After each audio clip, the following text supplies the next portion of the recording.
Assalamualaikum warahmatullahi wabarakatuh. Waalaikumsalam. Para pemirsa channel Kupas, kita kembali lagi di channel ini dalam perbincangan tentang sosial keagamaan atau hal-hal yang terkait dengan sosial keagamaan. Seperti biasa bersama saya telah hadir Ustadz Musa Kazim.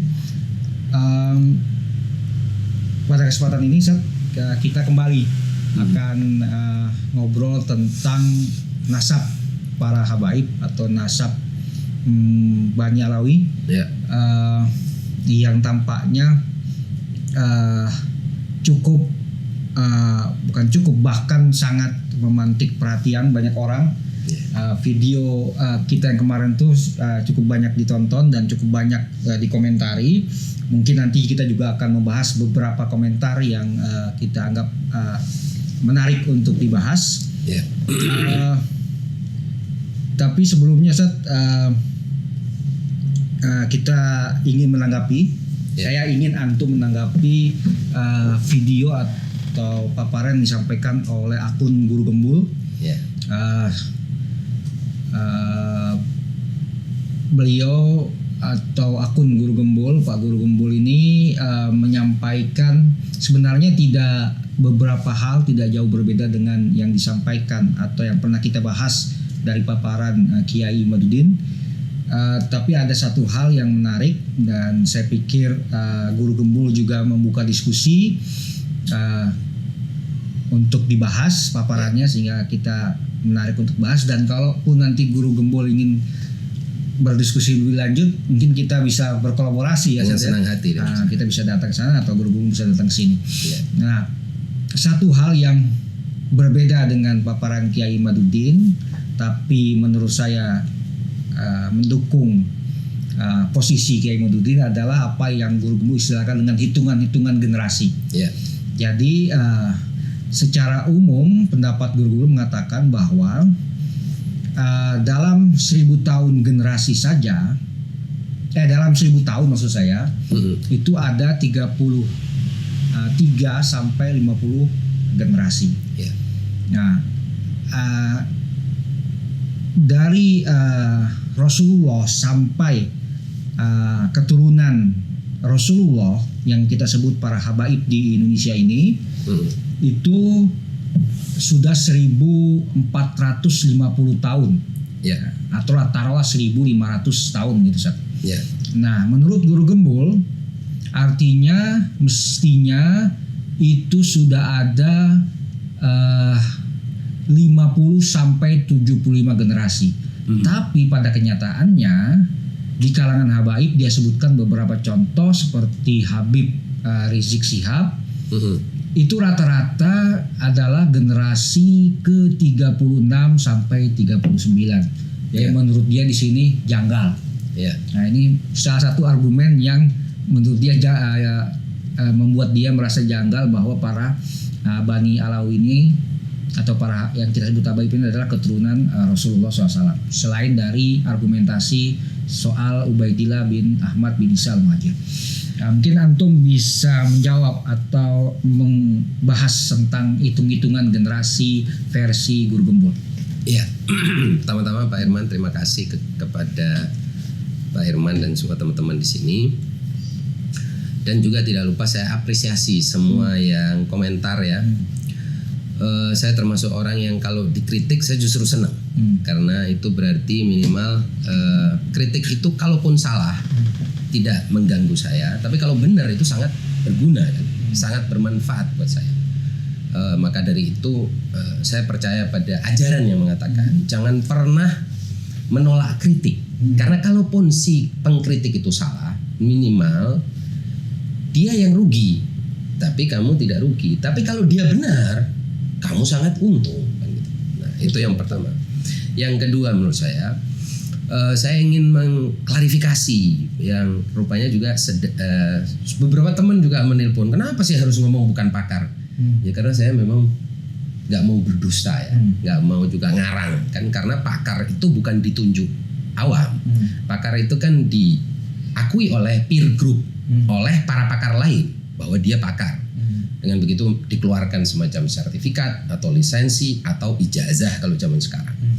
Dan saya tidak menerima itu. Jadi saya kira juga yang lain pun juga tidak menerima ijazah dari siapapun dari sebagai pakar yang sekarang terlibat dalam diskusi di media sosial. Dan namanya media sosial itu kan kita berpijak pada pengetahuan umum yang sudah available atau terakses di perpustakaan, di buku-buku, di internet dan lain sebagainya.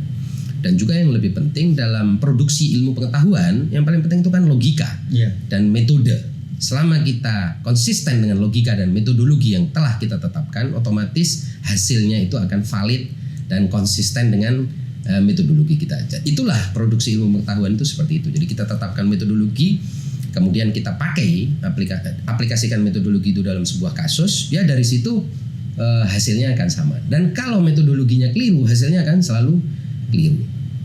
Oleh sebab itu saya sampaikan pada waktu itu bahwa metodologi yang ditawarkan oleh Kiai Imad dan juga akhirnya dipegang juga oleh sebagian yang menanggapi di media sosial itu menurut saya tidak tepat karena penentuan nasab itu tidak menggunakan catatan saja. Catatan dalam kitab nasab itu adalah pelengkap. Karena ahli nasab sendiri ketika mencatat nasab orang kan bertanya kepada orang di sekitarnya atau bertanya kepada keturunan orang yang ingin dicatat nasabnya atau dia melihat kepada kuburannya, jejak-jejaknya, kan begitu caranya dia mencatat nasab orang. Nah, itulah mengapa saya kira dan biografi pun dilakukan dengan cara seperti itu. Oleh sebab itu observasi lapangan itu sangat penting. Yang ketiga Pak Herman, dan ini penting buat saya untuk saya tekankan, dan saya kira siapa saja yang sering menonton channel ini tahu persis bahwa saya adalah orang yang tidak percaya dengan konsep kemuliaan nasab as it is atau per se. Saya orang yang tidak percaya itu. Jadi saya percaya sebagian besar dari kiai ulama itu lebih mulia daripada orang yang hanya sekedar mengandalkan keturunan dzurriyyah Nabi atau apa. Bahkan saya ingin mengatakan bahwa saya jauh di bawah banyak orang ulama yang ada di Indonesia dalam kemuliaan, kepandaian dan lain sebagainya. Dan kemuliaan itu kan datang dari akhlak orang, datang dari amal orang, datang dari kebaikan orang dan dari ilmu orang. Ya, dari situlah kemuliaan itu muncul.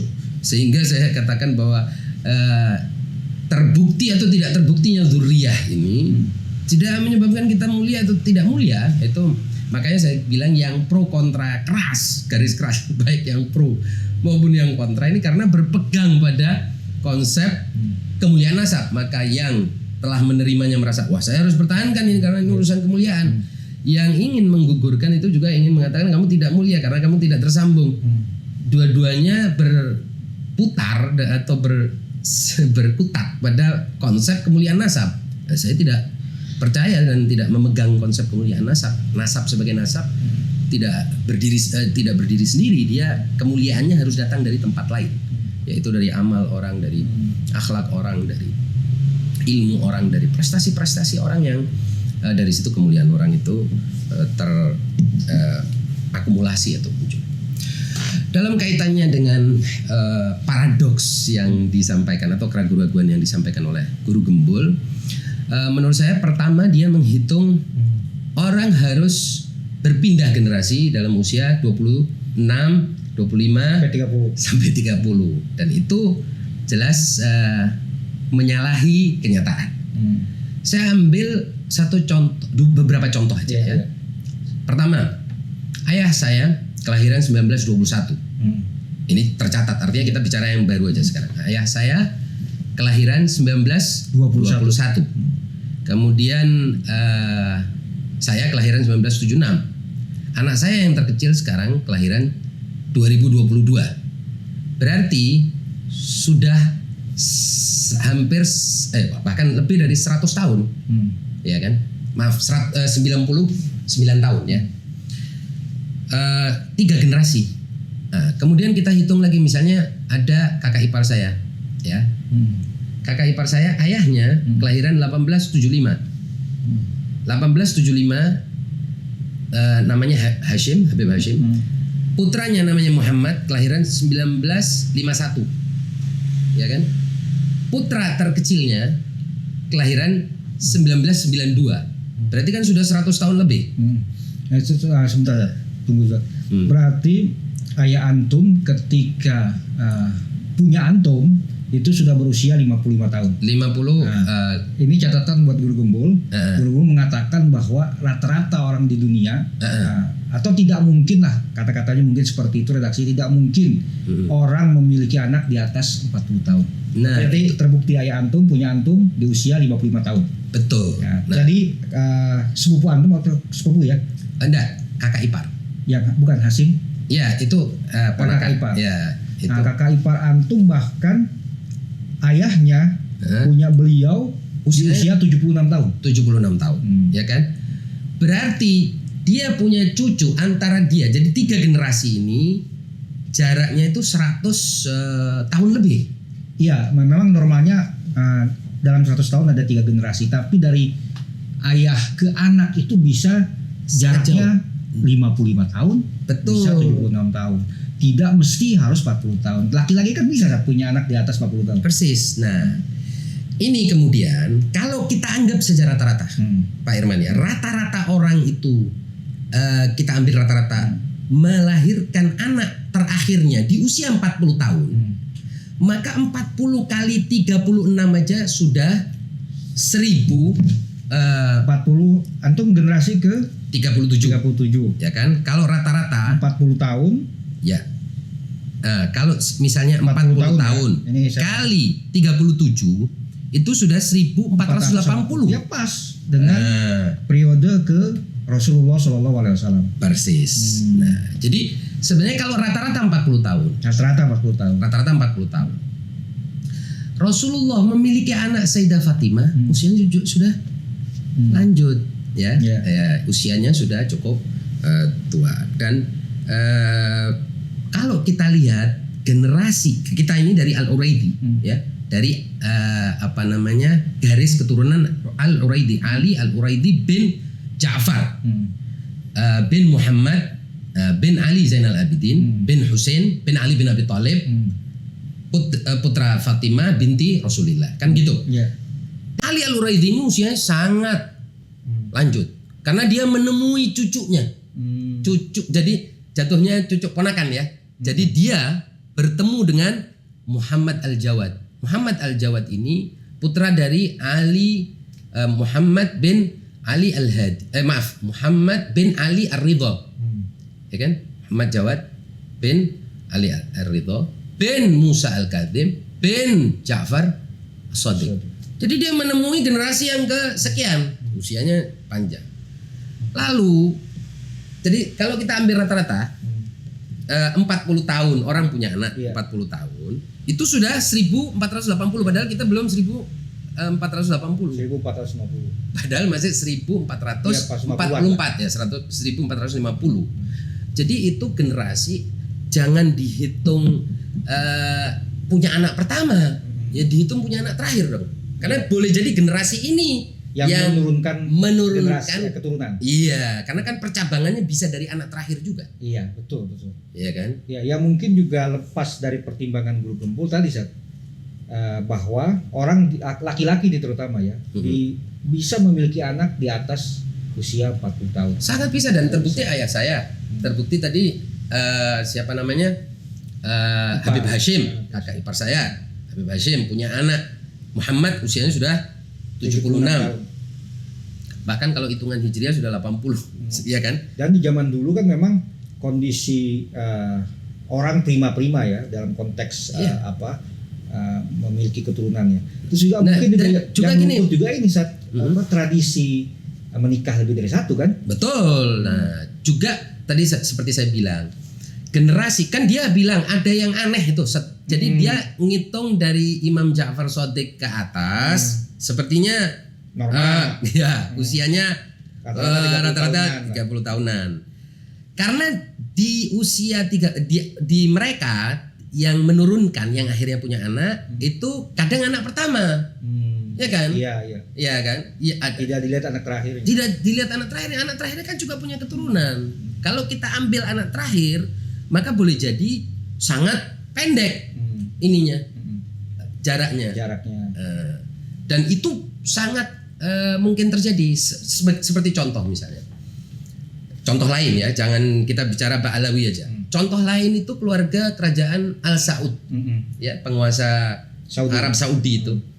Abdul Aziz itu kelahiran 1875, raja pendiri kerajaan Saud. Abdul Aziz bin Abdurrahman, kelahiran 1875. Dia punya putra mungkin 100. Putra dia yang terakhir, kalau punya anak, itu jarak antara Abdul Aziz dan generasi yang terakhir, anak terakhirnya itu bisa 130 tahun. Kan gitu. Sehingga dia menghemat. Jadi kalau misalnya Muhammad bin Salman lah, ya. Muhammad bin Salman kelahiran 1985, Pak. Jadi antara Muhammad bin Salman dengan Abdul Aziz sudah 100 tahun. Ya kan? 100 lebih, 110 ya. 1875 ke 1985. Berarti 110 tahun. Ini Muhammad bin Salman bukan anak Salman yang terakhir kan? Bukan. Lah, kalau dihitungnya anak saya nggak tahu sebetulnya anak terakhirnya siapa. Itu bisa-bisa 130. Masih punya anak. Masih punya keturunan. Masih produktif. Itu artinya kita harus lihat yang paling akhir, sehingga bisa jadi itu urutannya menjadi pendek karena anak terakhir ini yang dihitung. Bisa jadi juga mungkin keturunan Nabi di tempat-tempat lain, ya itu bisa juga ada yang sudah sampai generasi ke-40, ada 50. Di Indonesia pun ada yang 43 bahkan 44 itu ada. Tapi rata-rata 37, 38 sampai 42. Ini yang rata-rata. Mungkin yang 40-an lebih banyak ya. Ala kulli hal itu tidak. Ya artinya memang hitungan ini tidak bisa jadi tolak ukur. Tidak bisa. Ya tidak bisa jadi tolak ukur yang pertama, dan yang tidak kalah pentingnya menurut saya juga harus dihitung yang terakhir. Jadi jangan yang pertama. Nah. Kalau anak pertama yang jadi hitungan, memang usia pertama kali punya anak kan mungkin di usia 25, 26. Tapi orang yang sama ini boleh jadi sampai usia 70, 75 punya anak terakhir. Ya, dan bisa jadi dari istri keempat. Bisa jadi dari istri keempat seperti kasus saya, istri ketiga kan itu ayah saya. Dari ibu ketiga usianya sudah 55. Itu artinya jarak antara saya dengan kakek itu jadi lebih dekat ketimbang kakak saya. Nah, kakak saya yang pertama, Pak Irman, usianya dengan ibu saya sama. Jadi kakak beda ibu. Iya, kakak beda ibu. Jadi kakak saya dari ibu pertama itu usianya dengan ibu saya sama. Nah, berarti saya kan sama dengan yang usianya 80 tahun sekarang. Iya kan? Artinya binnya satu binnya.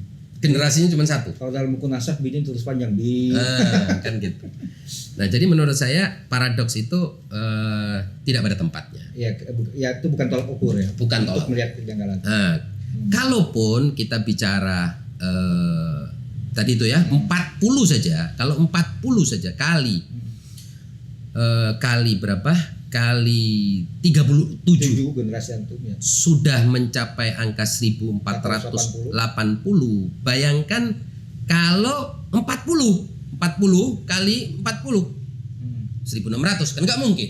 Nah, berarti ada yang punya anak satu, ada yang anak pertama yang berketurunan, anak keduanya tidak berketurunan, atau orang itu punya anak satu, atau meninggal dalam usia muda, sehingga dia tidak bisa punya anak lagi.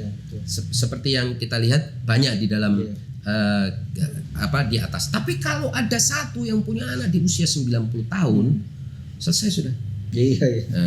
Contoh lain Pak Irman yang juga menarik ini misalnya ya, ketika kita lihat misalnya Habib Muhammad Al-Muhdhar, ya, yang terkenal itu, itu lahir 1862, ya.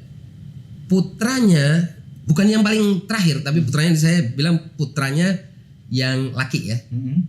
itu lahir 1925 ya. Ya 60-an tahun. Nah, anaknya itu 1969. Jadi anaknya, jadi cucunya Iya. Habib Muhammad Al-Muhdhar itu 1969. Ya 100 tahun lebih. 100 tahun lebih. Jadi kan angka ini nggak bisa bohong. Ini kan ilmu eksakta. Kalau kita bilang tambah 5 aja udah kemana-mana. 5 kali 36 kali 37 sudah lain ceritanya. Iya. Jadi menurut saya itu Iya. tidak bisa berbohong kalau angka. Iya. Nah justru yang aneh kalau dibilang sampai 50. Berarti rata-rata usianya berapa dong? 25, 20 tahun. Berarti orang itu tidak punya anak lagi. Iya. Lah terus anak yang terakhirnya apa? Tidak dihitung. Tidak dihitung. Kan tidak mungkin. Iya. Ya ini makanya ini menurut saya memang kalau kita ingin meneliti nasab, memang kita kan di sini antum juga bukan dalam konteks khusus seorang nasabah ya, ahli Yeah. nasab ya. Tapi kan memang dalam ilmu itu kan selalu ada basis berpikirnya kan, metodologi, rasionalitas, logika. Ya. Nah, yang dari guru gembul juga seperti itu, kita melihatnya kan tidak logis juga kalau itu dianggap sebagai tolak ukur kejanggalan. Kita harus mempertimbangkan juga tadi ya tradisi, mutasi tradisi atau budaya punya anak di usia tua tuh hal yang umum di kalangan Ba'alwi kan. Betul. Dan bukan di Ba'alwi aja, banyak kok di kalangan masyarakat kita juga orang-orang tua saya dulu punya anak sudah usia lanjut, itu sesuatu yang lumrah kalau zaman dulu, mungkin zaman sekarang agak aneh memang. Iya. Nah, jadi kita harus melihat tradisi. Kalau karena itu bagaimana saat komentar antum? Satu Kalau saya lagi, menyatakan, satu lagi hitungan ini biar jelas ya. Jadi Ahmad Al-Muhajir yang tidak diperselisihkan bahwa dia adalah keturunan Nabi, Ya. ya. Itu wafat 345 Ya. Hijriah. ya, Dan dia adalah generasi ke-9 kepada Rasulullah. Jadi 9 ayahnya, Ya. 9 ke atas itu Rasulullah. Berarti 9 generasi 345. ya, Generasi berikutnya kalau dihitung 9 itu 345 itu sebagai standar. Kalau kita anggap itu adalah klasternya. Standarnya 345 9 generasi. Berarti 345 tambah 345 690 itu berarti generasi ke-18. 690 tambah 345 lagi berarti generasi ke-27. Ya kan? Itu sudah 1035. Nah, ditambah lagi 9 berarti 1035 karena kan tadi 1035 tambah 345 itu sudah 1380 dekat. Itu Iya, generasi ke-36. Iya. Tambah satu generasi aja sudah 1400-an. Iya. Gitu.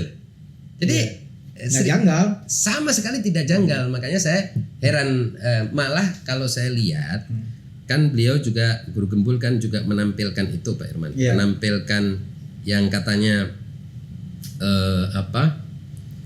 yang dia sebut sebagai hitung-hitungan dia itu. Kalau Anda lihat dia kan bertanya kepada Alexa itu. Saya kebetulan capture kan secara umum menurut Alexa dalam 1000 tahun ada 35 sampai 50. Ya berarti ada yang 35. Ada, iya. Lah, kenapa Betul. kok tidak hitung yang 35-nya? Jadi kan hitungannya 1500 tahun. 1500 tahun. Kalau memang dihitung seperti itu, ini kan berarti di rata-rata. Iya. Tidak ada faktor X, Nah, tidak itu ada dia. variabel. Itu yang ingin saya tanyakan tadi. Dalam melihat generasi ini atau genealogi ini, kita juga harus mempertimbangkan tadi faktor tradisi ya, budaya. Ya pasti. Tradisi menikah lebih dari satu. Dalam konteks itu kan umum ya dulu. Ya, umum Nah, sangat terus tradisi atau budaya memilih. Jadi menikah dari mulai muda muda sampai tua masih menikah. sampai menikah, Iya. sampai tua. Bahkan sekedar contoh ya. Saya Musa bin Husain bin Abu Bakar bin Syekh. Nah, kakek saya yang bernama Syekh ini di usia 91 tahun punya anak. Sedemikian sehingga dia ini kan berarti jatuhnya anak Ya, berarti kan Anak kan ini? anak. Alwi ini namanya Alwi bin Syekh. Alwi ini dengan ponakannya, lebih tua ponakannya. Ya. Dan itu kok saya rasa juga bukan hanya di kalangan Bali, tapi bukan. di kalangan keluarga-keluarga. Ayah kita, kakek kita itu sudah macam itu sudah hal yang Masyarakat Aja. yang poligamis, ya apalagi dulu ya.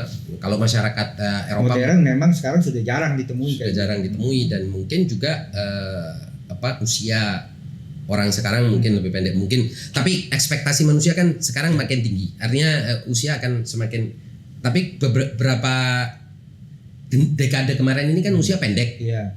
Karena berbagai macam perubahan cuaca Iya. dan tapi harapan hidup kan nanti ke depan makin tinggi ya. Iya. Tapi kan ada masa di mana harapan hidup tuh sangat Iya. panjang. Harapan hidup plus juga ini saat tadi juga menentukan juga menurut saya poligami itu. Poligami. Sangat menentukan juga.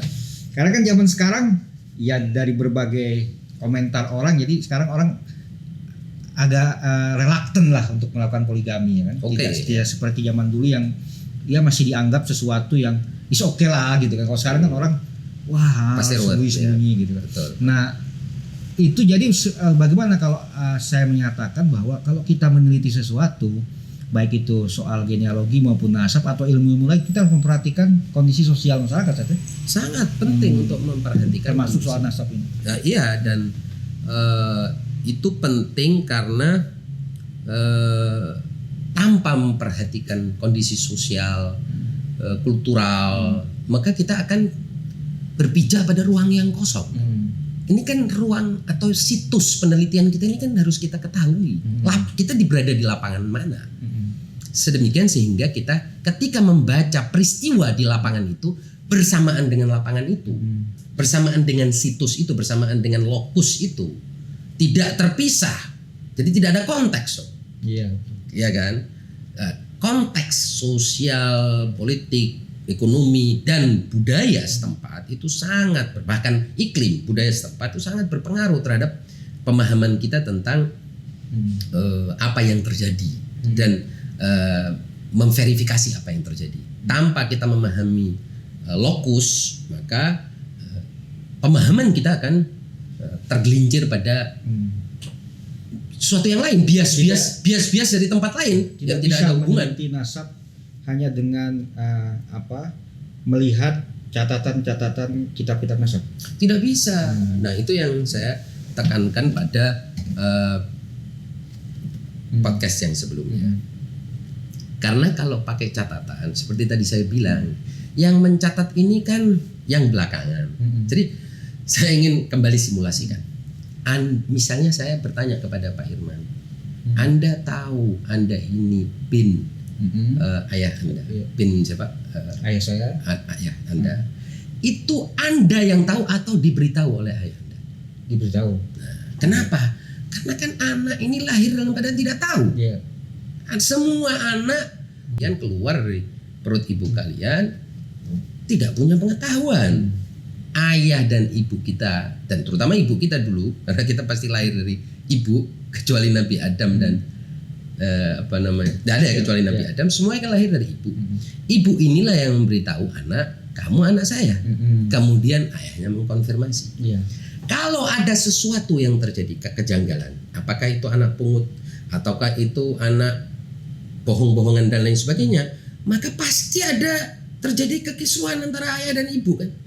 Ibunya tidak mengakui anak itu atau menekankan bahwa anak itu anak pungut, bahkan nggak usah anak pungut, Pak Irman.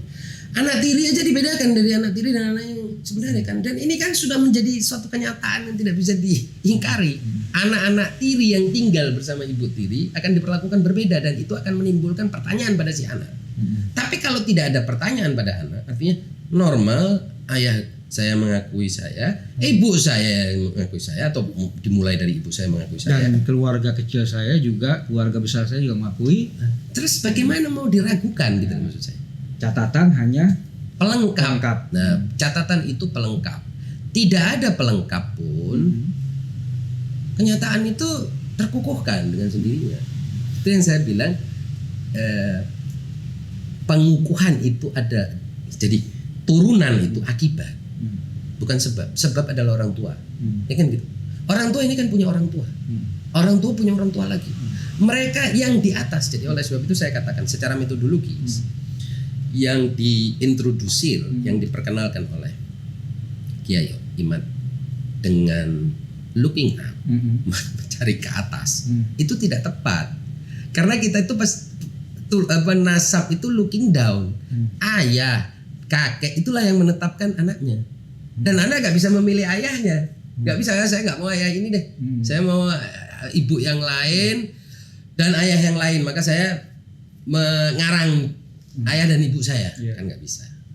Ini penting menurut saya untuk ditekankan bahwa kita itu adalah dampak. Nanti anak kita ya dampak. Nah, semakin saya akui anak saya sebagai anak, maka dia akan jadi anak. Nah, begitu juga dengan istri saya. Tapi kalau misalnya saya bawa ini, katakan anak dari luar, katakan anak pungut atau anak tiri, kan pasti juga keluarga kecil ini tahu dan akan terjadi entah perlakuan yang berbeda, entah pemberitahuan, entah informasi dan seterusnya, dan itu umum terjadi.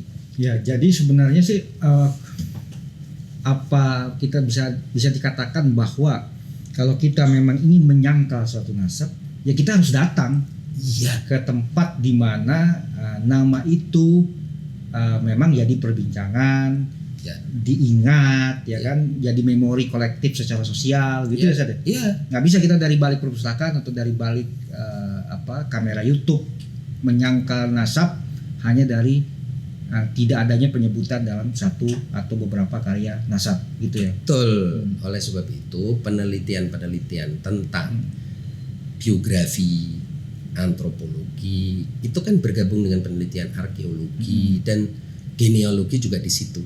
Itu semua berhimpitan.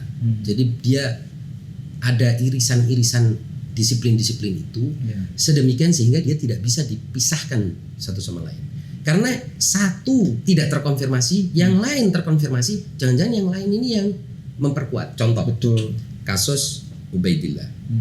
Kalau kita dari kitab-kitab melihat apakah Ubaidillah ada atau tidak, tanpa kita pergi ke sana mengecek, itu ada yang namanya kuburannya, kan kuburan Ubaidillah ada di Bor, daerah Yaman sana, ya otomatis kita masih melihat dari jauh loh. Dan pengetahuan sosial masyarakat dan turun-temurun bisa jadi. Kisah tentang benar nggak ini di sini, kalau benar di sini menurut siapa yang mengkonfirmasi? Oh ya, bukan hanya keluarganya yang mengkonfirmasi, masyarakat di sekitarnya. Apalagi kan masyarakat Arab, khususnya Yaman itu dalam penelitian sangat banyak. Itu kan masyarakat tribal, masyarakat yang dasar utamanya adalah strata atau stratifikasi tribal, ya. Maka di sana itu kan ada sadah, gabail atau sadah, masyayikh, gabail dan tu'afa. Ini sampai ada 4 kelas. Ini bukan hanya antara sayyid sama non sayyid, ya. Masyayikh dengan non masyayikh juga tidak saling kawin-mawin. Oleh sebab itu mereka jaga sekali itu garis keturunan. Sangat ketat mereka menjaga garis keturunan, kan. Beda banget dengan masyarakat modern, beda banget dengan masyarakat di Indonesia. Oleh sebab itu Pak Irman, jadi saya ingin memberikan analisis di sini. Mengapa Ba'alawi itu kemudian berpegang pada apa yang disebut sebagai kafa'ah? Kenapa? Kok kafa'ah dipegang? Karena kafa'ah itu sangat terpengaruh dengan budaya lokal Hadramut dan Yaman. Kafa'ah tidak dipegang oleh misalnya Sayyid di Iran, Sayyid di Irak, Sayyid di India, Sayyid di Pakistan. Mereka tidak terlalu memusingkan soal kafa'ah. Sayyid yang ada di Suriah, Sayyid yang ada di Lebanon, tidak sama sekali urusan dengan kafa'ah. Kenapa? Karena kafa'ah itu sistem stratifikasi sosial yang sudah ada di Hadramut sebelum Ahmad Al-Muhajir datang ke sana, yaitu menjaga katakanlah kelas-kelas sosial ini tadi satu sama lain. Sebelum ada Sayyid atau Ba'alawi datang di sana, itu sudah menjadi bagian dari tradisi masyarakat. Sehingga untuk menjustifikasi itu ditetapkanlah masalah kafa'ah. Dan Anda harus tahu kafa'ah, nanti mungkin kita akan bicara pada kesempatan yang berbeda. Itu kan yang paling ketat, yang paling kuat itu kan dalam tradisi Imam Syafi'i. Maka itu saya anggap ada politik di sini. Mengapa para Habib ini kemudian menjadikan madhab Syafi'i sebagai madhabnya? Karena itu yang paling cocok dengan tradisi Hadramut. Karena ada tradisi kafa'ah tadi, tradisi saling menjaga suku, ras, ya. Tidak mau suku yang pangkatnya tinggi, yang di atasnya ini adalah misalnya saudagar atau tokoh atau pemimpin menikah dengan yang kelas buruh. Itu mereka tidak mau. Nah, ketika para sayyid ini datang, ya mereka juga terpaksa menikah di antara mereka sendiri, karena belum tentu juga yang lain mau menikah dengan mereka di sana. Sayangnya itu kan kebawa sampai ke Indonesia. Ya sudah, mau diapain lagi? Iya. Mengingat kondisi sosial politik pada saat itu ketika Ahmad bin Isa itu hijrah ke Yaman, itu mungkin menarik juga, Ustaz, antum bisa jelaskan. Mungkin apakah mungkin memang pencatatan pada waktu itu tidak bisa jadi tidak akurat karena kondisi sosial politik yang menyebabkan keluarga Ahmad bin Isa al-Muhajir ini tidak mau mungkin terlalu mengungkap keberadaan mereka secara sosial politik. Begini, Anda harus ketahui bahwa di masa itu 340-an Hijriah itu kondisi Yaman itu ada yang disebut sebagai perang internal di antara kabilah-kabilah, juga di antara penganut-penganut mazhab yang berbeda-beda. Terutama karena kita harus tahu pada saat itu pengaruh Ibadiyah, ya, salah satu pecahan dari Khawarij itu kuat di sana, dan itu bertentangan dengan sebagian besar masyarakat yang lain. Tapi mereka memiliki senjata, memiliki milisi dan lain sebagainya, dan mereka ini sempat berkuasa di Hadramut. Bahkan sampai sekarang kalau Anda lihat, Hadramut itu kan berbagi daratan dengan Oman. Sampai sekarang kan yang berkuasa di Oman itu kan kelompok Ibadi. Sisa-sisa dari zaman dulu. Bahkan zaman dulu berapa ratus tahun yang lalu, 1000 tahun yang lalu katakanlah, Oman itu bagian dari Hadramut. Bukan sebaliknya. Ya, Hadramut itu jadi bukan provinsi di dalam Yaman. Dulu itu adalah sebuah kawasan yang mencakup Oman. 2 negara. Jadi mencakup Yaman sekarang dan mencakup Oman. Dan itu perdebatannya panjang, Hadramut itu apa dan seterusnya. Kita tidak akan ke sana. Nah, ini yang sekedar untuk catatan bahwa ketika itu konflik sosial sedang panas. Jadi ada warring parties. Sehingga masalah nasab itu ditetapkan oleh keluarga masing-masing. Ya. Nah, selain itu juga ini kan pindahan. Anda bisa bayangkan, ini keluarga kan semula ada di Basrah. Mereka ini Ubaidillah dibawa ini ke Yaman. Jadi ini keluarga pindahan. Otomatis keluarga pindahan itu tidak tercatat. Maka dari itu kita harus cek di Basrah, orang-orang Basrah mengenal nggak Ahmad bin Muhajir, mengenal nggak Ubaidillah. Mereka mengaku ya nggak ada, kan gitu. Dan ini penelitian tidak bisa berdasarkan manuskrip dan catatan-catatan. Boleh jadi mereka punya folklore, cerita-cerita, tradisi lisan. Dan satu hal Pak Irman. Kalau dalam teori siapa ya? Ada memori publik lah. Memori publik dan tradisi penuturan lisan, karena masyarakat Arab itu masyarakat lisan, bukan masyarakat tulisan. Anda harus ingat Pak Irman, hadis itu sebagian besar ditulis oleh orang non Arab. Sejarah sebagian besar ditulis oleh orang non Arab. Dan setelah ratusan tahun setelah Nabi wafat.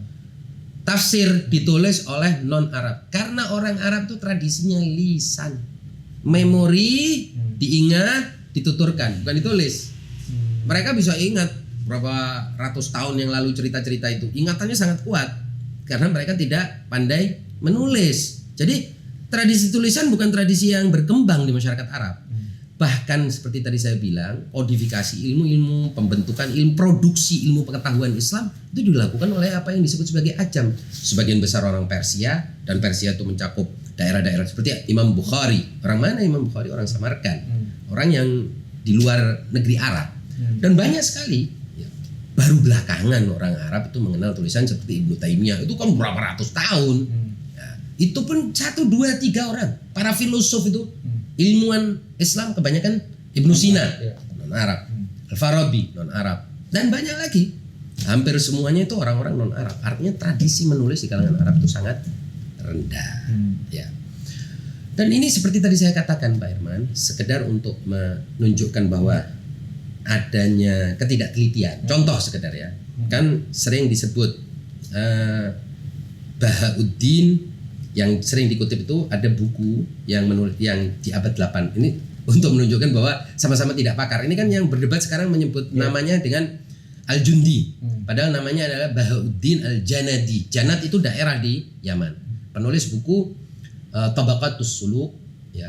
Maaf, As-Suluk fi Tabaqatil Ulama'i wal Muluk, ya. Al-Janadi ini menulis setelah sekian ratus tahun karena memang tradisi tulisan itu bukan sesuatu yang berkembang di kalangan orang-orang Arab. Itu tadi itu salah. Sementara salah dieja oleh seorang yang mengaku pakar. Ya, para pakar bahkan yang berdebat itu hampir semuanya salah mengeja, dan bukan hanya dia. Ada lagi yang salah mengeja, bukan hanya berulang-ulang menyebut nama Al-Janadi dengan Al-Jundi, tapi juga berulang-ulang menyebut nama Ibn Inabah dengan Ibn Ambah misalnya. Padahal Ibn Inabah dari Inab, itu Inab pakai ain. Yang apa namanya sangat terkenal ya, Tuhfatul Talib fi Abna'i Abi Thalib, penulis buku yang sangat terkenal. Nah, maksud saya bahwa tradisi penulisan itu lebih berkembang di Mawaro'an Nahar, yaitu masyarakat non Arab yang ada di daerah Persia dan sekitarnya. Oleh sebab itu kan memang buku rujukan pertama yang dirujuk itu adalah Asy-Syajarah Al-Mubarakah yang disebut-sebut sebagai karya Fakhrur Razi. Fakhrur Razi orang mana? Fakhrur Razi orang Iran. Nah, mereka memang tradisi pencatatan, penulisan, memang tradisinya tulisan, bukan tradisi lisan. Mereka memang tradisinya tradisi tulisan. Mereka yang mendahului. Bahwa Fakhrur Razi yang ada mungkin 1.500 km keberadaannya jaraknya dari Yaman tidak mengetahui ada orang bernama Ubaidillah bin Ahmad, itu sangat wajar. Gitu. Jangan bayangkan masa lalu seperti masa ada sekarang, WhatsApp, ya. ada YouTube, ada segala macam, tidak ada. GPS. Mereka tuh kadang-kadang Pak Irman ya, Imam Bukhari misalnya disebutkan untuk menemukan sebuah hadis dan perawinya dia mesti berjalan ke berbagai kota, negara dan lain sebagainya, dan berbulan-bulan dan bahkan bertahun-tahun untuk menemukan sekedar satu mata rantai riwayat. Dan ini terjadi bahkan di 1900-an, artinya mulai masuk abad 20 pun sebagian peneliti seperti Syekh Al-Amini pengarang kitab Al-Ghadir itu sempat 2 tahun misalnya. Dia orang Suriah, dia 2 tahun tinggal dan berputar-putar di daerah dia orang Irak yang kemudian berkeliling di wilayah Suriah untuk menemukan sebuah manuskrip 2 tahun. Ya. Gitu. Sebenarnya etos akademis atau etos keilmuan dari para ulama dahulu itu semestinya ditiru juga, meskipun kita sudah lengkap ya. Sekarang fasilitas. Tapi mau tidak mau, kita juga harus eksplorasi ke tempat itu. Jangan hanya diam di perpustakaan atau di kamar lalu tiba-tiba muncul di YouTube dan menyampaikan pernyataan-pernyataan atau teori-teori yang kontroversial begitu kan, tanpa melakukan penyelidikan observasional terlebih dahulu. Saya kira itu yang paling penting ya, karena kita kan mengklaim ini penelitian ilmiah, dan saya anggap, kalau saya sih terus terang aja senang ya dengan semua wacana yang berkembang ini. Minimal pada akhirnya akan terlihat apa yang sebenarnya. Dan ini juga teguran keras bagi mereka yang mengaku sebagai Habib, Alawi. Anda ini jangan mengandalkan nasab lah. Semua orang pada akhirnya punya kemuliaan yang sangat bergantung pada takwanya, pada ilmunya, pada ini penting. Jadi teguran keras ini penting, dan saya sangat setuju. Dan mereka yang tahu channel ini tahu pasti bahwa saya termasuk orang yang sangat keras mengkritik kelompok yang merasa benar sendiri, merasa pandai sendiri, merasa hebat sendiri. Ini yang perlu ditegur. Untuk juga kan mencoba mendekonstruksi istilah Arabi ya. Arab ya, itu yang dianggap justru merugikan kalangan Arab. Dan Said juga kan. Iya, dan saya ya sudah, makanya saya bilang ya sudah, kalau saya pakai ajaran semua yang mengkritik bahkan mengecam udah saya anggap, saya terima aja. Toh juga pada akhirnya kalau kecamannya benar kan bagus. Kalau salah ya dia sendiri yang rugi, kan nggak masalah kan gitu. Jadi sebenarnya maksud Anda apa, Ustaz, melakukan kita membahas soal nasab ini antum ingin apa Zat? Apa tujuan antum kalau memang antum posisi antum itu tidak memandang tinggi kemuliaan suatu mazhab? Ya, pertama begini. Kita ini kan di hadapan sebuah tradisi. Di mana di sini ada ulama yang mengakui sesuatu. Ulama hebat-hebat besar di Indonesia ini saya bicara. Kiai-kiai yang hebat. Yang punya kontribusi besar terhadap ilmu-ilmu keislaman, terhadap masyarakat, bangsa dan negara. Ini masa semuanya ini harus mengakui mereka ini semuanya polos, kurang teliti, kurang paham dan tidak punya basirah, istilahnya tidak punya intuisi spiritual untuk tahu bahwa ini bukan turunan, ini para pendusta dan lain sebagainya, dan membiarkan semua ini lalu membela 1, 2 orang, 3 orang, 4 orang yang baru menemukan semua itu. Saya kira tidak tepat ya. Saya membela mereka semua di satu sisi. Di sisi lain juga saya ingin mengatakan bahwa ini sebuah dzurriyah ini ya, silsilah ini di antara mereka ada yang zalim, bejat, jahat. Saya mengakui dan kita semua harus meminta pertanggungjawaban pada masing-masing individu itu, tapi tidak dengan menggugurkan semua orang baik di dalam silsilah ini dengan menganggap bahwa mereka ini semua pendusta, pembohong, penipu dan seterusnya. Mereka tahu tapi kemudian tahu tapi tidak menyatakan, kan tidak bisa. Nah, itu tidak pada tempatnya. Bahwa di antara silsilah ini ada makhluk manusia-manusia yang tidak benar, bejat, kita semua setuju. Bahkan dari awal saya katakan bagaimana yang menyulut fitnah ini adalah mereka yang memulai menghina orang. Ini kan yang mengaku Habib ini banyak menghina orang, mengkafirkan orang, menyesatkan orang, menyinggung perasaan sebagian besar orang, mendelegitimasi lembaga-lembaga negara, ngomong kotor tentang presiden. Ini luar biasa. Kurang ngajar sekali. Dan dalam konteks apa nilai yang mau diangkat? Ini semua kita tidak setuju dan sangat kita kecam keras gitu. Apa tujuannya? Apa yang mau mereka capai dengan kecaman-kecaman, dengan kata-kata kasar itu? Tidak ada. Poinnya adalah kalau orang marah, ya wajar ini orang marah. Loh, kamunya kayak seperti itu, akhlaknya tidak pada tempatnya. Ini sudah pada tingkat keterlaluan. Simbol negara dihina, lecehkan. Bagaimana? Simbol negara itu kan mewakili 270 juta orang. Hanya karena kamu punya mulut dan punya ungkapan-ungkapan, bisa merangkai umpatan-umpatan dan kata-kata kasar, kamu berhak melakukan semua ini. Tidak tepat. Menurut saya ini yang harus menjadi pelajaran. Kalau dari cara pengambilan kesimpulan dari mereka yang menyangkal Ba'alwi sebagai keturunan Rasulullah dan juga dari mereka yang mencoba membantah penyangkalan itu, apakah ada sesuatu yang bisa kita kritisi yang ada hubungannya dengan bagaimana nantinya kita juga bisa memahami agama? Saya anggap begini. Nah, jadi kembali poinnya saya ingin tekankan bahwa saya tidak berangkat dari prinsip kemuliaan nasab. Saya tidak percaya itu, dan menurut saya kemuliaan nasab tidak bisa berdiri sendiri per se as it is. Tiba-tiba orang pun lahir dengan kemuliaan, nah orang lain bagaimana? Saya tidak mau seperti itu. Pertama, kenapa? Karena itu berarti akan menganggap bahwa dzurriyah yang bodoh dan jahat dan zalim sama dengan dzurriyah yang alim, soleh dan wali, sama kedudukannya, karena sama mulia karena dzurriyahnya. Dan yang lebih parah adalah dzurriyah yang zalim, jahil dan toleh. Ini bukan soleh, ini orang toleh ya, orang yang bejat ini tadi.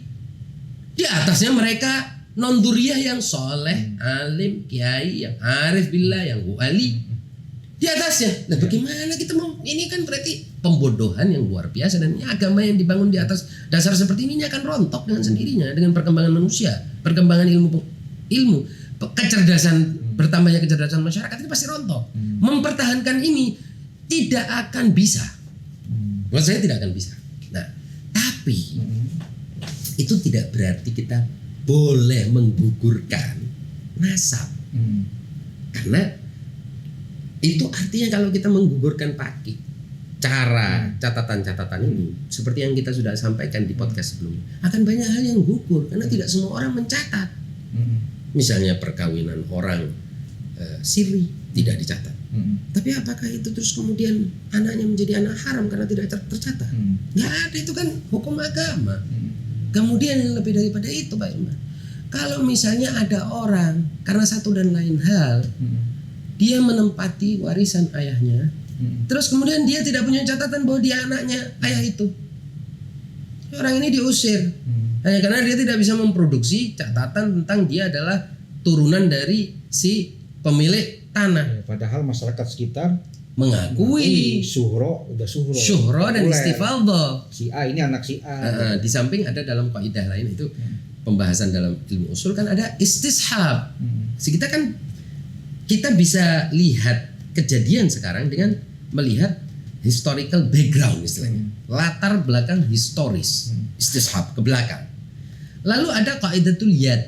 Qaidatul yad itu adalah penguasaan fisik. Kalau Anda ini sudah menguasai suatu tempat, berarti Anda telah mendapatkan legitimasi dan legalitas. Legalitas dan legitimasi. Kalau Anda sudah mendapatkan legalitas dan legitimasi sosial, politik, dan juga syar'i, karena Anda berada di lingkungan orang yang bermoral dan kritis dan berakal, otomatis Anda berhak atas apa yang telah Anda ambil atau duduki atau klaim, ya kan gitu. Kalau tidak, anarki nanti. Ya kan? Dan itu bukan hanya masalah nasab, masalah banyak hal yang akan hancur lebur. Karena tidak semua hal dicatat. Nah, tidak semua hal dicatat. Kalau kotak ini dibuka, paradoks ini kita jadikan sebagai metode, kotak Pandora ini dibuka, akan banyak hal yang gugur. Terlepas nasab ini ikut gugur atau tidak, banyak hal yang akan gugur, seperti anak-anak yang tidak bisa membuktikan bahwa dia adalah turunan orang tuanya. Lah, bagaimana? Kan anak, malah banyak anak itu baru ditunjukkan oleh orang lain. Karena misalnya anaknya ini tidak kenal ayahnya. Kan itu banyak cerita. Anak yang katakanlah anak kawin siri. Orang yang menunjukkan ayahmu ini. Begitu, orang tahu. Nah, itu sering terjadi Pak Irman. Tidak semua hal dicatat, dan juga lebih khusus lagi tidak semua hal dicatat sesegera itu. Kadang-kadang suatu hal dicatat beberapa waktu kemudian. Nah, dan juga yang prinsip logika, ketiadaan bukti itu bukan bukti. Sesuatu tidak disebut itu bukan disangkal. Tidak disebut itu bukan disangkal, bukan dinafikan, ya kan? Istilahnya adamul hujjati laisa nafi, kan gitu. Tidak adanya bukti bukan penafian. Nah, lalu yang tidak kalah pentingnya, kalau metode ini berlanjut, dan saya ingin memberikan catatan, dan ini juga metode sayangnya atau tidak sayangnya ya, mungkin awalnya justru ini penyebabnya adalah ini juga dipakai oleh Robito dalam membangun nasab. Ada juga pertanyaan Ustaz, kalau memang catatan itu bukan yang utama, Pak Robito mencatat. Betul. Jadi Robito ini juga, makanya saya dianggap orang sebagai orang Robito. Enggak ada hubungan sama orang Robito sama sekali ya. Jadi yang menjadi persoalan oknum, ya. Kalau resmi mungkin tidak ada. Kalau ada yang resmi silakan tunjukkan, karena itu sudah fatal kebodohannya. Konon ini, lembaga ini atau orang yang terkait dengan lembaga ini menyatakan bahwa keturunan Wali Songo itu tidak ada karena tidak tercatat. Ini awalnya ini.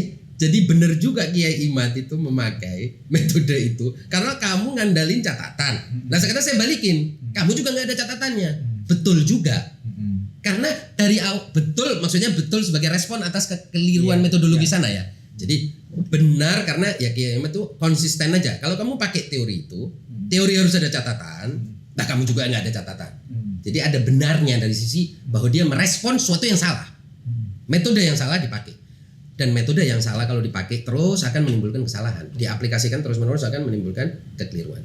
Nah Robito itu tidak bisa menafikan keturunan Wali Songo. Tidak ada catatan bukan berarti tidak ada keturunan, bro. Ini penting buat Robito juga. Jangan pernah menyangkal itu.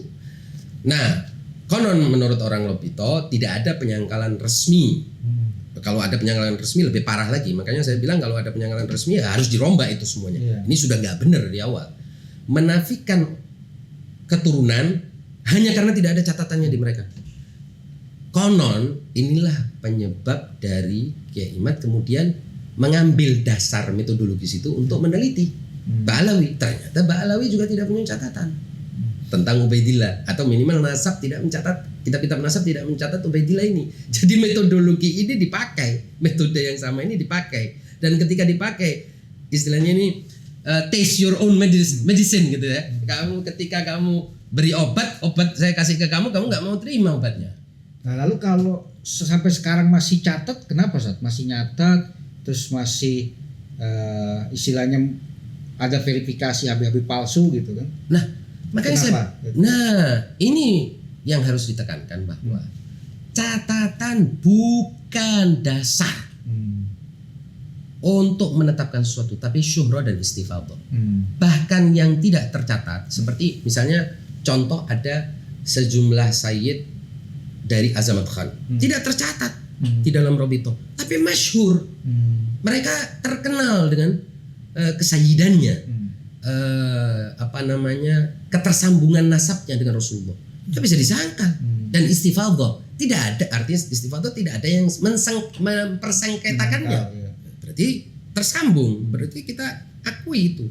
Dengan tetap catatan harus saya highlight ini ya, harus saya garis bawahi, saya tidak percaya dengan kemuliaan nasab. Itu biar terus dicamkan. Saya tidak mengakui adanya kemuliaan nasab yang turun-temurun secara biologis. Tidak ada itu. Kalau ada seperti itu tuh sebagian besar dari akidah tentang keadilan, tentang tauhid dan lain sebagainya bermasalah, dan juga ayat-ayat Quran. Ini soal ini nanti saya akan tanyakan di akhir. Nah, jadi Pak Irman, gara-gara penyangkalan dari oknum atau saya tidak tahu apakah itu resmi atau tidak, tapi jelas beredar di kalangan publik ya, terutama di kalangan kaum sadah atau sayyid dari Azamat Khan itu, bahwa Robitoh itu seperti mengenyampingkan adanya keturunan Wali Songo dari Azamat Khan ini. Inilah penyebab dari, ya katakanlah, reaksi balik. Nah, kalau kamu tidak menganggap kita karena tidak ada catatan, lah ternyata kamu juga tidak ada catatan. Hadhihi bitilka, kalau katanya orang Arab itu ada hadhihi bitilka wal badi'u adlam. Ini karena itu, karena kamu sendiri, tapi kamu yang memulai itu yang lebih zalim gitu kan. Tit for tat ya. Tit for tat. Nah, oleh sebab itu ini harus dirontokin. Ini nggak boleh diterima ini, bahwa pencatatan dan catatan dan kitab nasab itu adalah dasar penetapan nasab. Ini tidak bisa dipakai.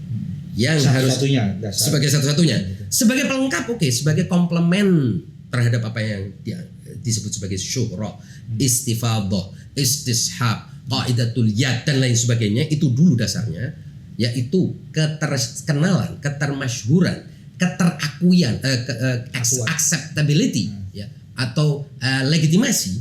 Itulah yang dasar. Dan kalau itu sudah ada, selesai. Makanya saya mau katakan, sebagian orang yang menggugat ini kan sama. Jadi kalau kita lihat cara berpikir ini sama dengan orang yang menggugat apakah Jokowi punya ijazah UGM atau tidak.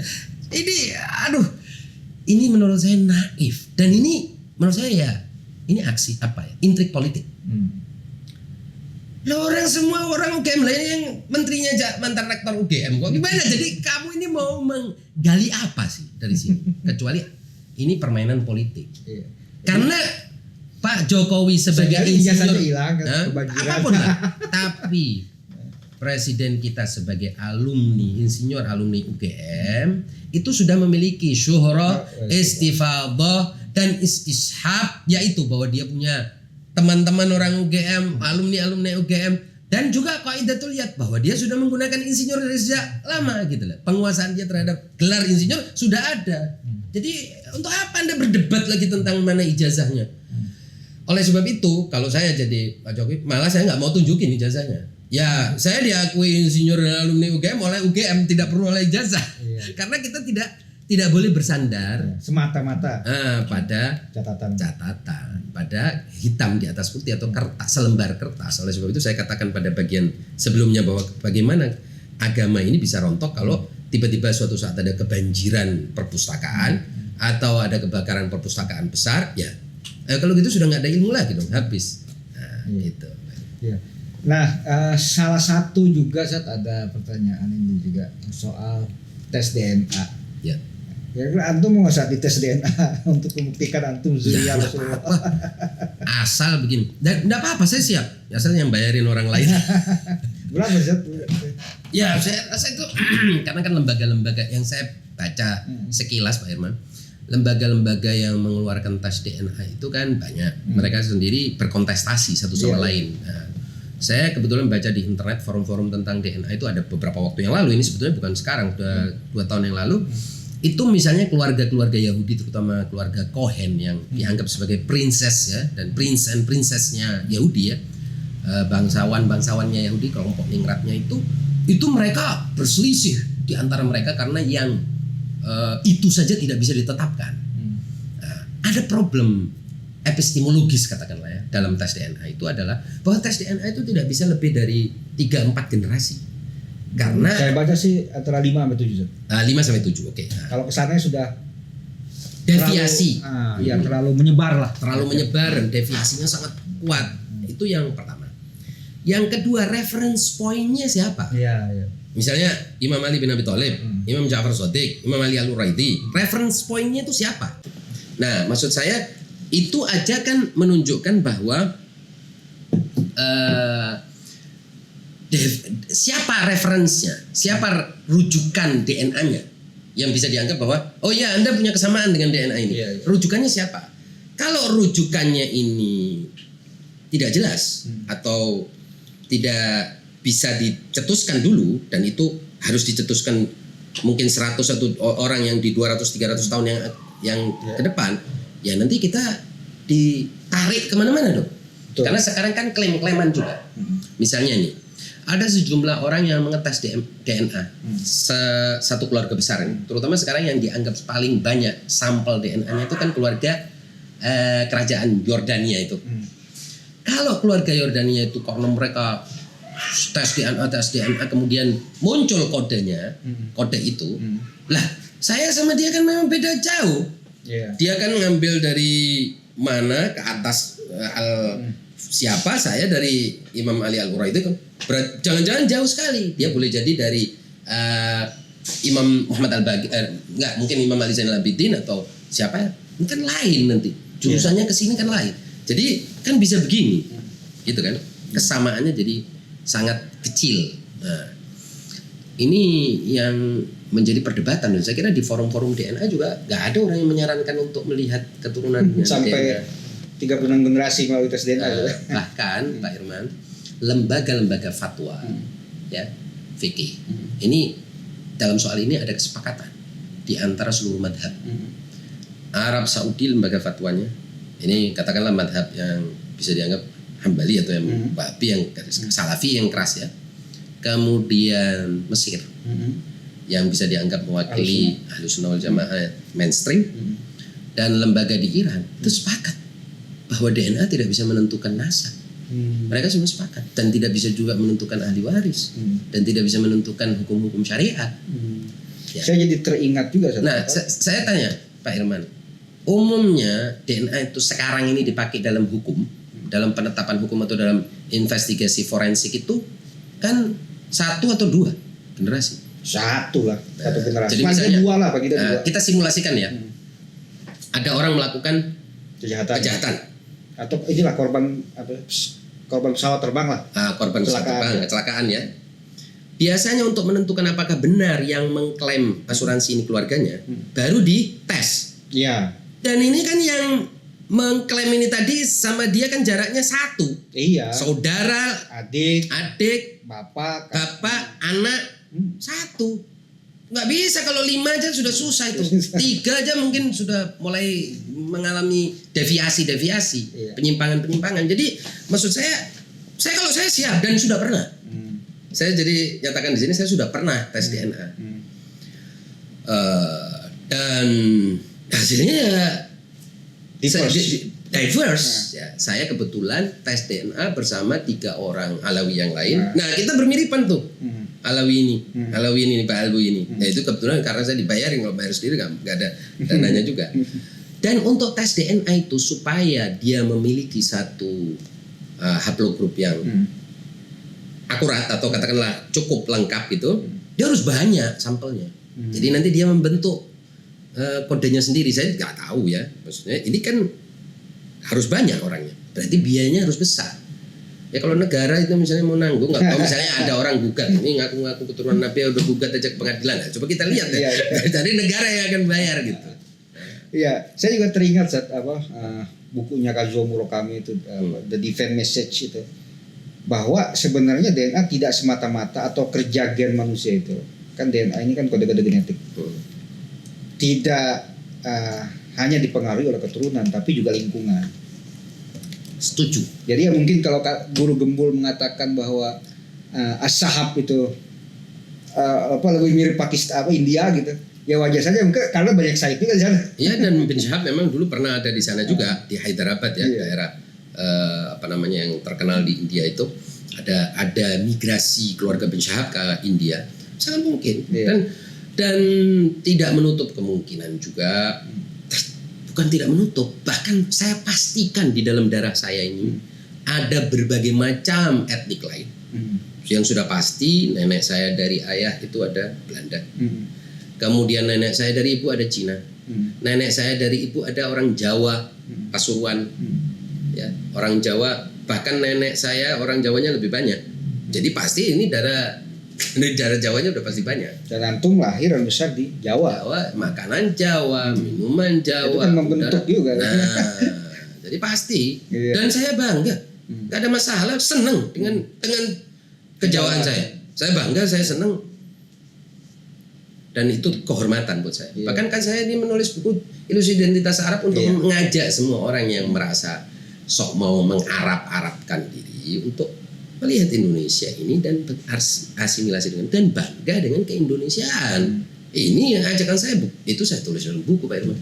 Bukan cuma sekedar kata-kata sekali pukul, tapi saya paparkan itu. Maka menurut saya bahwa ide segregasi itu adalah paradigma kolonial untuk membuat orang Arab ini punya kelas yang berbeda, dan itu taktik adu domba, ya kan? Karena dengan mensegregasi dan seolah-olah mengangkat sebagian kelas ya Arab, Cina, Jepang, Eropa di tengah-tengah masyarakat Indonesia, itu kan tujuannya supaya mereka terisolasi, tidak bisa berinteraksi, dan tidak ada transfer of technology, transfer of knowledge dan lain sebagainya, sehingga suatu saat kalau terjadi pemberontakan atau perlawanan dan pembangkangan, perlawanan, perjuangan kemerdekaan, mereka ini bisa diadu.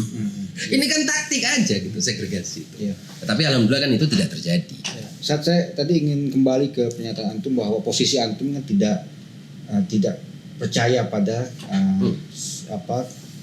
kemuliaan yang didasarkan semata pada nasab.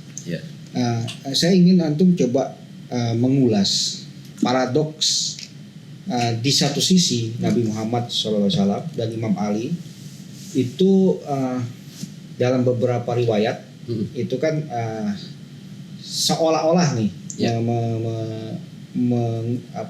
mengangkat satu nasab sebagai keturunan yang utama. Misalkan Nabi mengatakan Al Husain minni wa ana min Husain, itu kan kalau penafsiran saya itu kan juga nasab. Tapi di sisi lain Nabi juga berkhutbah misalkan di Haji Wada bahwa tidak ada beda antara Ajam dan Arab kecuali karena takwa. Nah, ini sesuatu yang paradoks menurut saya. Bagaimana Anda bisa menjelaskan? Sangat mudah Pak. Ya. Nah inilah problemnya orang kalau belajar agama nggak urut.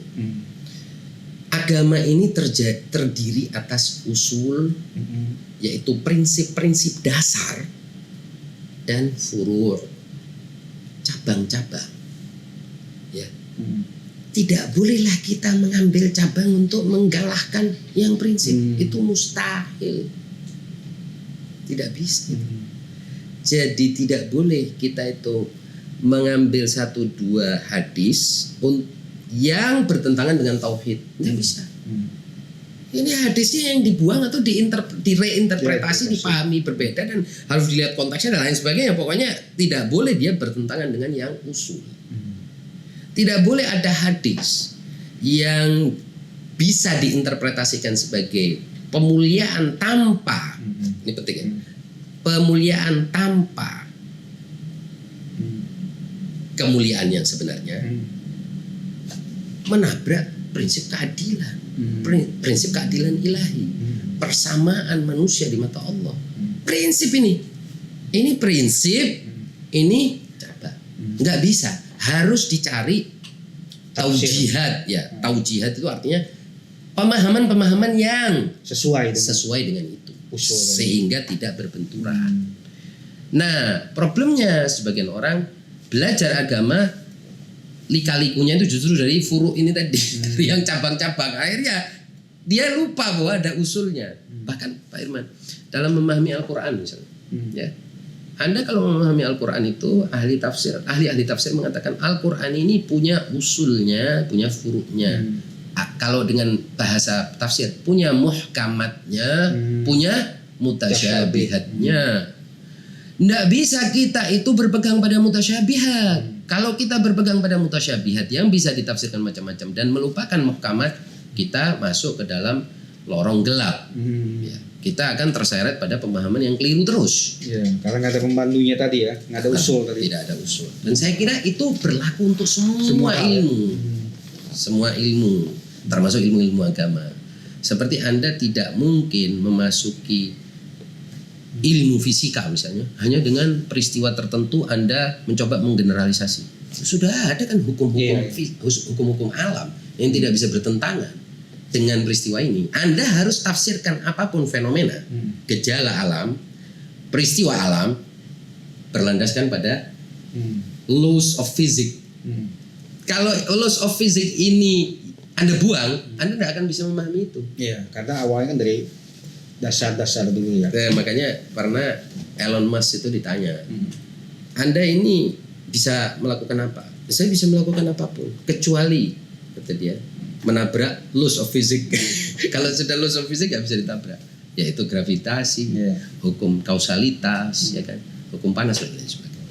Nah, ada yang disatukan Zat, mungkin apa yang ingin disampaikan oleh antum mungkin untuk terakhir dari semua dua edisi video kita ini, mungkin ada yang kurang yang ingin disampaikan? Ya, jadi saya cuma ingin memberikan beberapa kesimpulan-kesimpulan umum bahwa penetapan nasab tidak bisa semata-mata bergantung pada catatan. Ya, ada syuhra dan istifadhah, logika masyarakat, public reasoning ya. Jadi yang disebut sebagai sirah uqalaiyah, perilaku orang berakal. Ini semua harus dijadikan sebagai standar. Dan standar ini bukan hanya berlaku dalam penetapan nasab, penetapan waris, penetapan harta, penetapan kepemilikan dan lain sebagainya. Dan sekarang juga semua ilmu sudah dilihat dari situ, sudah dilihat dari situ ya. Sampai ada istilah itu public reasoning ya. Jadi nalar publik itu harus dijaga. Tidak bisa kita menabrak nalar publik, akhirnya publik nggak punya nalar lagi dan masyarakat hidup dalam anarki nalar. Nah, itu yang berbahaya. Yang kedua bahwa kepakaran kan sudah ditetapkan. Caranya menetapkan pakar yaitu oleh pakar-pakar lain atau lembaga kepakarannya, bukan oleh netizen ya. Nah, bukan oleh awam gitu, bukan orang tidak tahu voting misalnya, orang tidak tahu oke, kita vote ya orang ini yang ahli. Nggak bisa. Itu politisi. Nah, itu politisi. Nah, politisi ini yang jadi anggota DPR ya.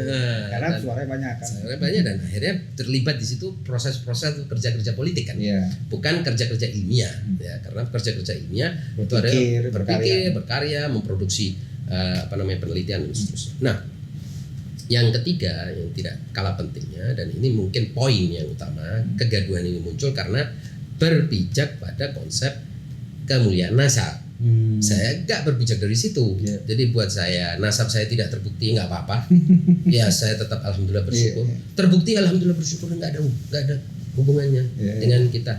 Apalagi seperti yang saya katakan tadi, prinsip agama ini mengatakan tidak ada hubungan khusus antara manusia dengan Allah dalam pengertian biologis, dan itu adalah tauhid. Qul huwallahu ahad, Allahus samad, apa? Lam yalid walam yulad. Jadi Allah nggak punya hubungan biologis dengan siapapun di muka bumi ini. Jadi kalau ada yang mengatakan karena saya punya hubungan biologis dengan fulan dan sampai Rasulullah, lebih dekat dengan Allah, berarti ingkar pada prinsip tauhid. Prinsip tauhid ini, apalagi prinsip tauhid ini dikuatkan lagi oleh apa yang disebut sebagai sering ini dikutip oleh terutama ulama yang dianggap sebagai modernis ya. Inna akramakum indallahi atqakum. Yang paling mulia di sisi Allah ya, adalah yang paling bertakwa di antara kalian. Makanya Pak Herman, lucunya perdebatan ini kan tidak melibatkan kaum modernis atau masyarakat Muhammadiyah ya. Nggak pusing dia dari awal sudah nggak percaya. Nggak pusing Nggak pusing dan nggak percaya sudah dari awal. Gitu. Ya, tapi kalau kita sih tujuannya memang ingin tadi ya antum bilang ya. Jadi ada metode yang atau cara pengambilan kesimpulan yang mesti kita ikut serta sini untuk istilahnya apa ya, mengkritisi. Ya, mengkritisi. Oke, demikian para pemirsa sekalian, obrolan kami tentang lagi-lagi soal nasab dan juga menjawab atau menanggapi dari video Guru Gembul. Demikian, kurang lebihnya kami mohon maaf. Bila terjadi, wassalamualaikum warahmatullahi wabarakatuh. Waalaikumsalam.